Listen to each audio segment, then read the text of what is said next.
The whole universe is a field, and it's everything that happens is part of that field. So the cosmic field, I think the Akashic field, is our approach, our understanding of the Akashic field.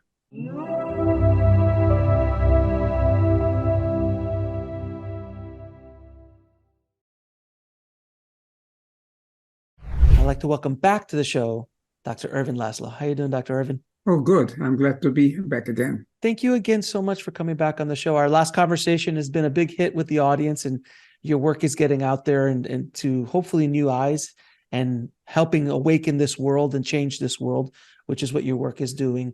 But today we're going to kind of focus on one of your other books and idea and concepts about the Akashic records. And I wanted to know what your basically, what is your definition of the Akashic records coming from your point of view? Well, I mean, the Akashic record is an element, is a feature of the Akashic field. The Akashic field is the universal quantum field and the deeper dimension in the explicate implicate order of beyond the surface manifestations. So that's a field, and this field has memory. So what happens in it can be recalled in principle. This is information in the field that's registered in the field, information in this cosmic sense, in which something that happened at any one time does not disappear completely. It is not evanescent. It can be called up again from some cloud, from a cosmic cloud, as it were. So the records are actually this manifestation of the field. It's not the only feature of the field, but this memory is one feature of the field, which means that this cosmos is actually based on a continuous quantum level field in which everything that ever happened is recallable. So when you recall it, it appears like it will be the record. That's the popular popular formulation of it. I don't know a version against it. I just want to say that the field itself has many more features, just as important and interesting. So it also be so egoistic. I'm thinking I will go to records and call up my own background and so on. What happened to me, what happened to my great-great-grandfather, etc. That's a popular idea. And it's interesting to try, but the field is not there to satisfy individual curiosity. Interesting. So what inspired you to study the Akashic records and the Akashic field in general? I have come to the insight somehow that everything that ever happened to me, I can call it back again. Because you know that in hypnosis, people can come up with details of any episode that the hypnotist suggests. So it seems it's all there. And then when I look at the newest cosmology, the quantum physics, even the relativity physics going even beyond Einstein, then you see that there is a good reason to believe that this universe is running on information. And this information is not something that's here today and gone tomorrow. This is information that is a permanent part of of that field. So that field becomes all the time richer and richer, of course. And this becomes a permanent record of everything that happened in space and time. It's a mind-boggling idea, but altogether quantum physics these days is mind-boggling. The universe, as we begin to know it, there is a holographic universe where all things are present in every part of it.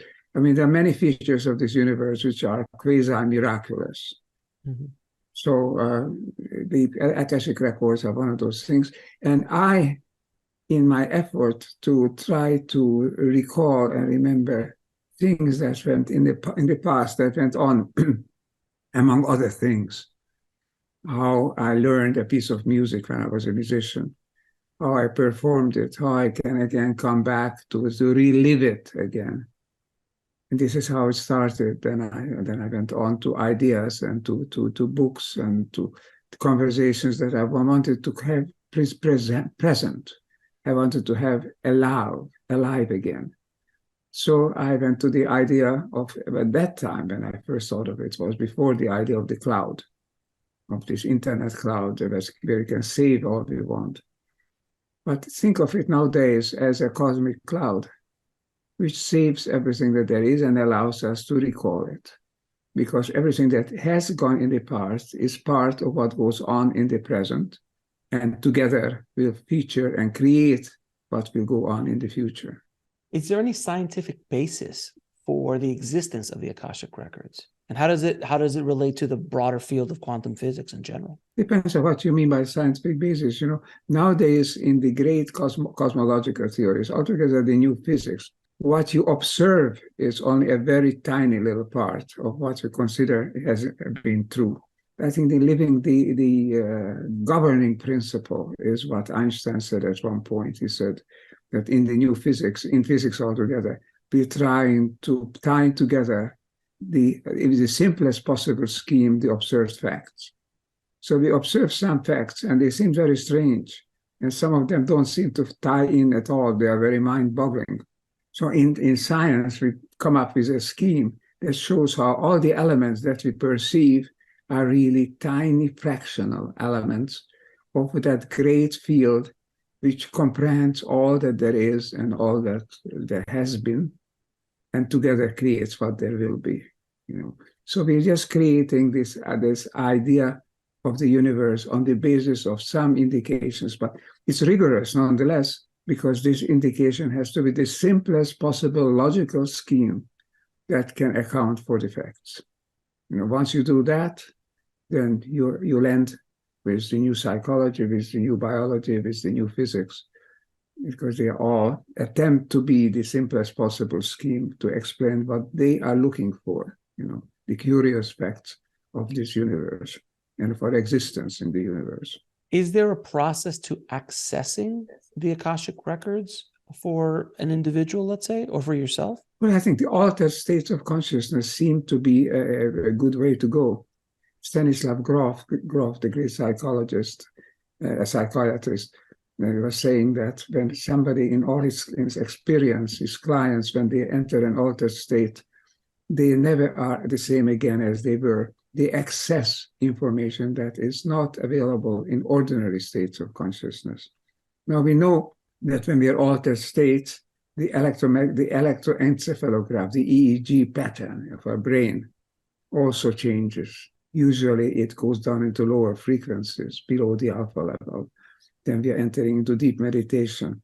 And these spiritual persons and the great mystics and speculative spiritual people, prophetic people, they seem to be operating on that very deep level, below the delta level, way below alpha. And so that's far away from the everyday beta level on which we exist, much, much below it. And it seems that when we enter those states through meditation, through prayer, through repeating mantras, there are various kinds of things and ways to enter altered states, through psychiatrists, through hypnotists and all that. But you can do it oneself too by simple mindfulness, meditation, allowing things to come to your mind and without forcing it. Okay, then we enlarge the spectrum of our consciousness. We not only are aware of what meets our eye and ear and other sense organs immediately now and here, but we become aware of things that are much beyond that level. Dream, imagination, but some of these things can be verified. For example, after near-death experiences that occur, very often come up with information that we can recoup again. And this information can be verified as to what actually happened during the time that an individual was in a deep coma or in other state which is beyond consciousness or in the absence of ordinary living consciousness. So it's not so simple to dismiss all that as imagination. Some of it can be checked, and it does seem that we have access to information that is beyond the level of the sensory organs, and that information gives us something about the cosmos, about the universe, about nature, and about each other people that we ordinarily wouldn't be aware of. So that's one way to proceed. Another way, of course, is the scientific method based on rationality and integration of data and all that. One way of inquiring into the nature of the universe is to entering altered states like the great spiritual and religious people have been doing it, how the great artists are doing it. And I think great scientists are doing it as well. Yeah, wasn't it Einstein who received inspiration during playing music or during dream states as well? He said that imagination is more important than rationality. He said this, and it's so true, I think, in my own experience too. I think it must have been Einstein's experience that you come up with an intuition about how things could be, and then you start hunting it down, to start asking what happens if this was true? How would we know it?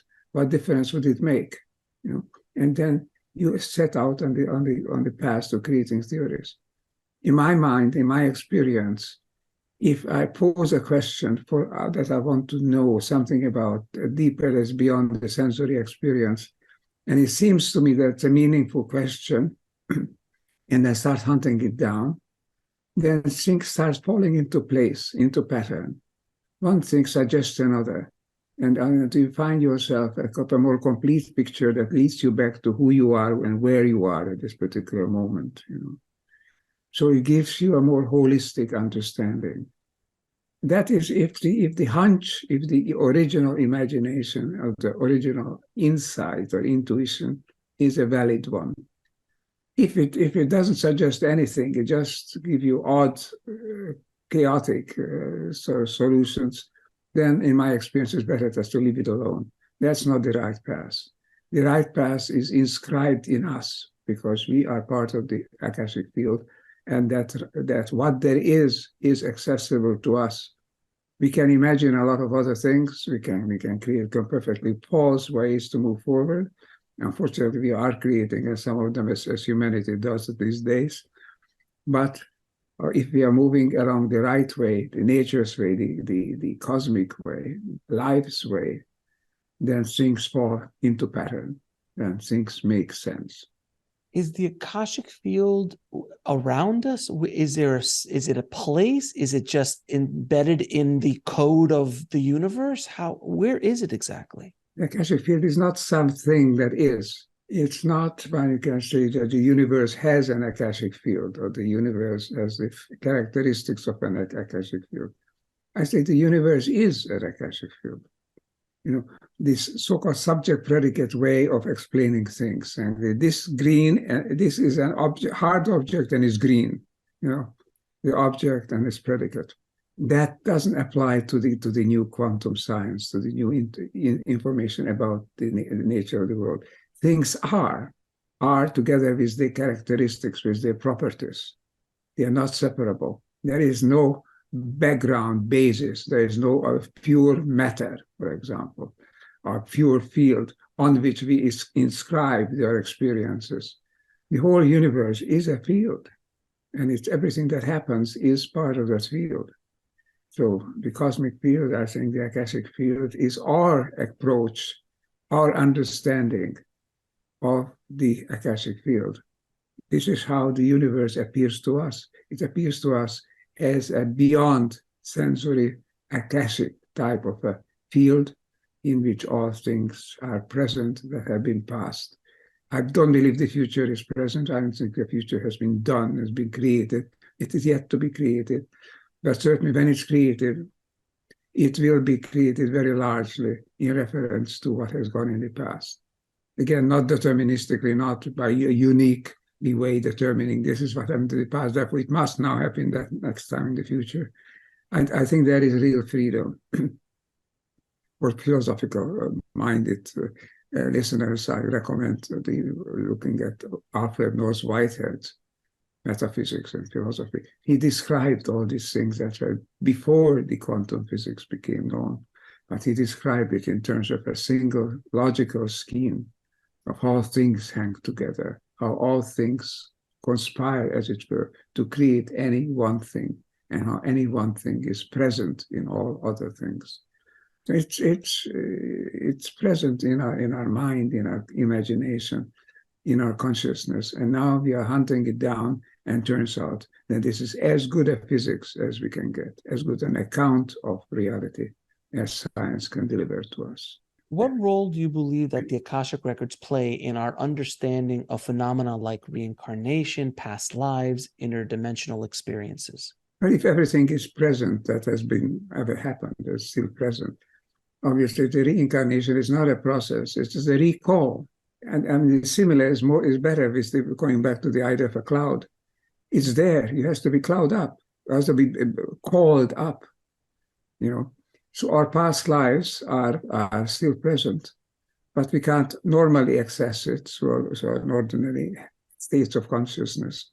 We can, however, enter deeper states, and we can literally call up again those lives or those episodes, those happenings that have been going on in the past that interest us particularly. Everything that's happened is in principle recallable, including our past lives, including other people's past lives, and things that have happened even a long time ago on this planet. Can the Akashic field help us have a better understanding of what consciousness is? Well, consciousness, again, goes back to, I want to go back to what I said a moment ago. It's not as though we have consciousness, as though we have a brain, and we have cells in our body and interactions, and that creates consciousness. I think consciousness is very much part of the quanta that make up our bodies. Consciousness is a feature. I wouldn't say a property because it's a separate thing, but a feature and a hallmark of reality. This is a conscious universe. It is a universe that we can perceive as conscious, as before we used to perceive it as being material and just passive matter following eternal laws in the Newtonian physics. Now we can conceive consciousness as being the cosmos itself. The cosmos is a conscious emergence, or rather the emergence of consciousness from a deeper layer. Deeper layer is a potential for consciousness. You all have this potential. The potential is there in the universe. We recall it. We are still in the position, I want to recall, the position of going back and calling up from the cloud what we think we are interested in, what we really want to know. And because that cloud contains all the things, and our passcode to it to pursue this similar is our altered state. In an altered state, we have a key to these experiences. In ordinary states, they are maybe hunches that we cannot follow up, maybe not even aware of. They are there, but we are not sensing it. We sense this broader, deeper reality in a modified state of consciousness, in which we attain to a much broader spectrum of events than what we do in ordinary states. I would love to hear your thoughts on how the Akashic field helps explain the potential of a cosmic hologram or a simulation, the simulation theory of everything, because the field itself sounds, that is almost like it's code, if you want to use the cloud analogy, that way we hard drives and things like that in the world where this information just lives within all of us. What are your thoughts about how that interacts with this idea of the cosmic hologram? Well, the cosmic hologram is the Akashic field again. The field is a hologram. The field is not a lot of separate events, matter energy events in space and time. The field is a sphere of cosmic consciousness in which all elements are present in every part, and that's a hologram. The hologram is really contains all things. In an artificial hologram that we create in the laboratory, we can recall any one part. In any one part, we can recall the complete information that has made up an image that we created. It's there in every image. The smaller this territory of the size of the image, the fainter the image, of course, the more fuzzy it is, but it's there.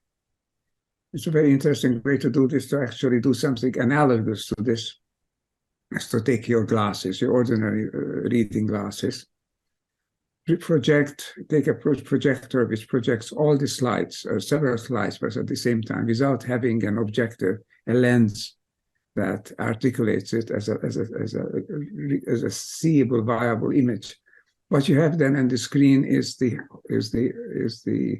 visible spectrum, and all things are and put together on that screen. And you take your eyeglasses, or you take any magnifying glass, for example, and put it in front of the screen. Lo and behold, you'll find that the entire image appears behind that glass on the screen, because it's all there. That holographic spectrum is present in the field because we project all our slides on it, and those slides can be reconstructed by a simple focus. That's an analogy. That's a simple, primitive analogy, but something anybody can try. You can take a slide projector, take out the lens, and put it in front of the screen, and then use your magnifying glass or your eyeglasses to see what happens. So everything is in any one port. You can go anywhere. You can put several glasses and magnifying glasses, then several images appear. So it's not unique, and it's not limited to here and now. It's not just one thing. It's all things put together. And the universe is that total level field, total level informational spectrum, which is given, but which you don't recognize. We couldn't live, we couldn't get along in our daily life if that was our reality. We have to articulate that reality, we have to reduce it to elements that we can cope with, that tell us how to live, how to survive in this world. So there's a very good reason for taking the Akashic field and reducing it, as it were, to everyday events. That's what we do in the popular lore. It's not good science, but it is what helps us to get along in this world. Your analogy of the smallest element in a hologram reminds me of a pinhole camera, where a pinhole holds the entire image of the room that could be projected behind it just by using a pinhole of light. It's pretty fascinating. That's if you've ever exactly. seen it. That's exactly. Yes. That's one way of focusing the image. Yeah. Allow it to go through a pinhole. When I first time I ever saw that, I did a pinhole, and it literally projected the entire image on the back of the wall. And I was like, of the image that I was shooting at, I was like, how is that even possible? But it is. So something so small can hold all of this information. It's really fascinating to start thinking how that works. A good lens concentrates an image to a given point. That's Correct. what it does. So it's like a good magnifying glass is like a pinhole in its working. Do you believe that the study of the Akashic field and the Akashic records, an extension, will be a bridge between science and spirituality, possibly? Well, bridge, yes. I don't like the analogy so much of the bridge. It says there are two separate things which you can join together. I think the two things are not separate. There is an aspect, I would say, of the cosmos which appears as matter, as physical, material things. Another aspect appears as a thought, as a cloud, as an image. Well, over 100 years ago, James Jones, a famous astronomer of the time, said that after his studying, on the basis of his study of the universe, he would say that the universe is more like a big thought than like a big rock. So that was already the basis of what appeared 150 years ago. Now we know in the quantum sciences, yes, the universe is something that is generated out of a multitude of data. At any given point, at all given points, it's generated, regenerated, reconstituted on the basis of data. And what we perceive is our assembly of that data into a coherent whole that we can recognize, that we can work with.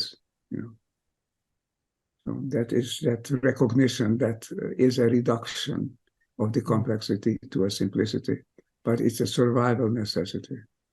We live in a three-dimensional universe, even if the universe is 12-dimensional, as Einstein supposed, but the living universe that is our background for our activities, for our survival, is a three-dimensional universe. We can add the fourth dimension relatively easily through mathematics. We can add higher dimensions as well, but you're progressively removing it from our everyday world, removing it from the sphere in which we can live and survive. The idea and what quantum physics has taught us, and please correct me if I'm wrong, that we are energy and our atoms and photons and electrons and all that are just gathered together to form a rock, a table, yourself, myself, and that's the basis of concepts. But my question to you is, what is the organizing energy that makes this atom a rock and this atom Dr. Erwin Laszlo? I call it the evolutionary impetus. Mm. You can call it the trend or a motivation or whatever. It's a kind of a law, a universal law of development. Why things evolve rather than just staying heaps of like similar or different dissimilar things. Why do they generate things that have a coherence? This whole universe is moving from the Big Bang, which was a state of total chaos as far as we know, and it's moving toward creating quanta, creating atoms, creating molecules, creating crystals and cells and organisms and superorganisms and galaxies and so on. It's moving toward coherence and organization. And the law that moves it, prompts it, is as basic or more basic than any other laws of nature. It's an evolutionary impetus. Not to mix it up with other laws, I call it in my books, I call it an attractor, attractors in system scientists. I used to describe what takes place, how a system behaves over time, how it evolves, what forms it takes.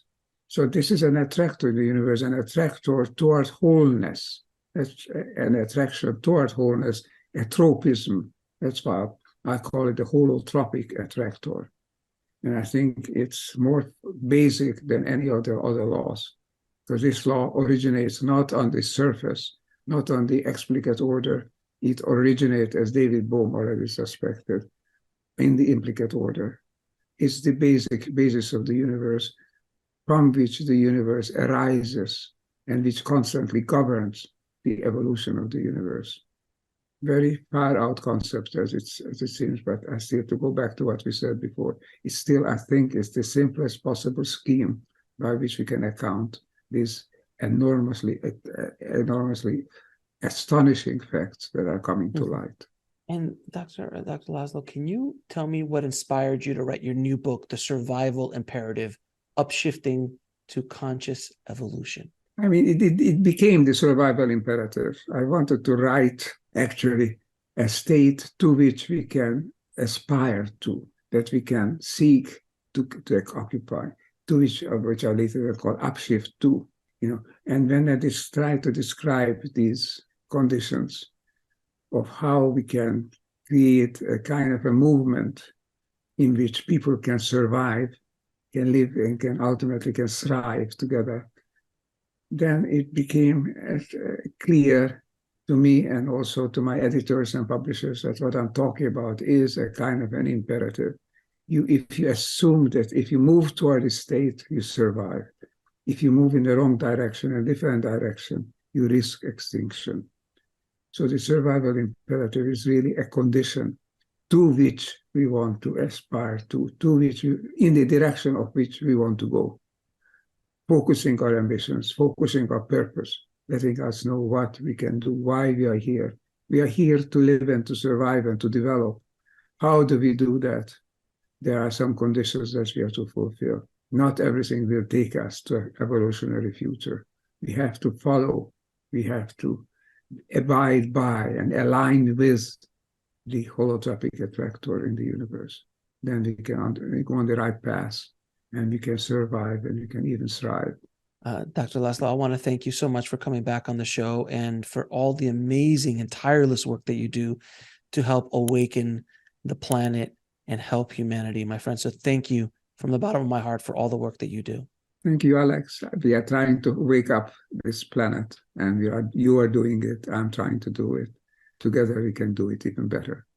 Thanks for your conversation. Thanks for watching. Click on one of the videos below to continue your journey, and don't forget to subscribe.